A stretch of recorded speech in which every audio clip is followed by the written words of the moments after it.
ಗೋಪಾಳದಲ್ಲಿರೋ step holders dance ಸ್ಟುಡಿಯೋಗೆ ಬಂದಿದ್ದೀನಿ. ಯಾಕಂದರೆ ಇವತ್ತು ನಂದು ಮಾಡಲಿಂಗ್ದು ಸೆಮಿಫಿನಾಲೆ ನಡೀತಾ ಇದೆ ಇಲ್ಲಿ.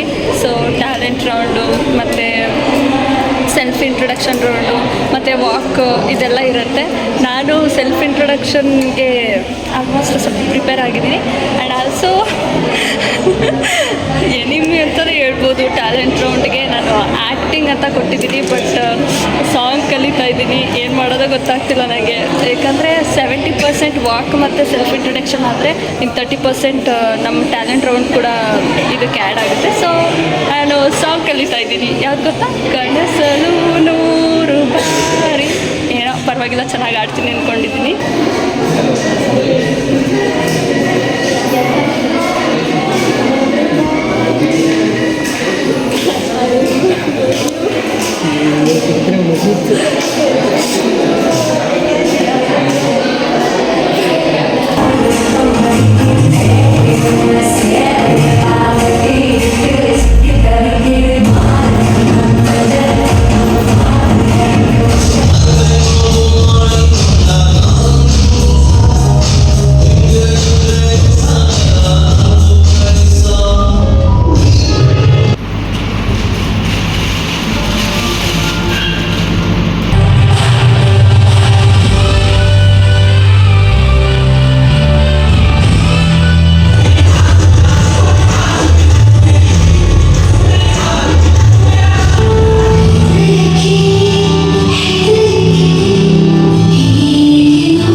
ಇದು ನನ್ನ ಟ್ಯಾಲೆಂಟ್ ರೌಂಡಲ್ಲಿ ಇದು ನಾನು ಬಿಡಿಸಿರೋದು.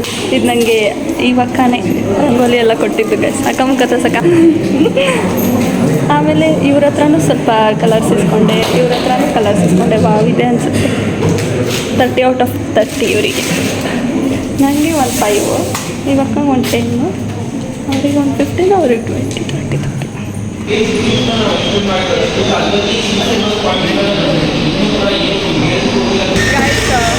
ಪಾರ್ಟಿಸಿಪೇಷನ್ ಮಾಡಿ ಇನ್ನೊಂದು ಇಂಟ್ರೊಡಕ್ಷನ್ ರೌಂಡ್ ಇತ್ತು, ಬಟ್ ಅದಕ್ಕೆ ಮಾಡೋಕ್ಕಾಗಲಿಲ್ಲ. ಬಿಕಾಸ್ ನಾವು ಸ್ವಲ್ಪ ನಾಳೆನೇ ಎಕ್ಸಾಮ್ ಇರೋದ್ರಿಂದ ಅದಕ್ಕೆ ಓದ್ಕೋಬೇಕು ಅಂತ ಹೇಳಿ ಊಟ ಮಾಡಿಕೊಂಡು ಇವಾಗ ಹಾಸ್ಟೆಲಿಗೆ ಹೋಗೋಣ ಅಂಥೇಳಿ ವಾಪಸ್ ಬಂದು.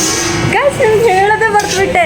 ಇವರು ಬಾಗಲಕೋಟೆಗೆ ಹೋಗಲಿಲ್ಲ. ಇದು ಪಡ್ಡು ನನಗೆ ಸರ್ಪ್ರೈಸ್ ವಿಸಿಟ್ ಕೊಡೋಕ್ಕೋಸ್ಕರ ಇಲ್ಲೇ ಇದ್ದ.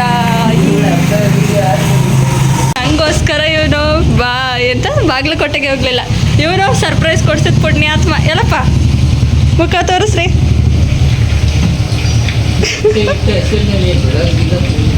ಗಾಯ್ಸ್, ಇವತ್ತು ನಾವು ಗೋಪಾಳದಲ್ಲಿರೋ ಟೇಸ್ಟಿ ಬಿರಿಯಾನಿ ಹೋಟೆಲಿಗೆ ಬಂದಿದ್ದೀವಿ. ಇವಾಗ ನಮಗೆ ಕೊಡ್ತಾರೆ, ತಿಂದು ಕಳಿಸ್ಕೊಳ್ಳೋಣ guys. Hello guys, introduction round ಒಂದಿತ್ತು, ಬಟ್ ನಾವು ಎಕ್ಸಾಮಿಗೆ ಓದ್ಕೋಬೇಕಂತ ಹೇಳಿ ಅದನ್ನು ಡ್ರಾಪ್ ಔಟ್ ಮಾಡಿ ವಾಪಸ್ ಬಂದ್ವಿ. ಊಟ ಎಲ್ಲ ಮಾಡಿದ್ದಾಯಿತು. ಸೊ ನಾನು ನೆಕ್ಸ್ಟ್ ವೀಡಿಯೋದಲ್ಲಿ ಸಿಗ್ತೀನಿ ಗಾಯ್ಸ್. ಅಲ್ಲಿವರೆಗೂ ನೋಡ್ತಾ ಇರಿ panchayat Raj YouTube channel and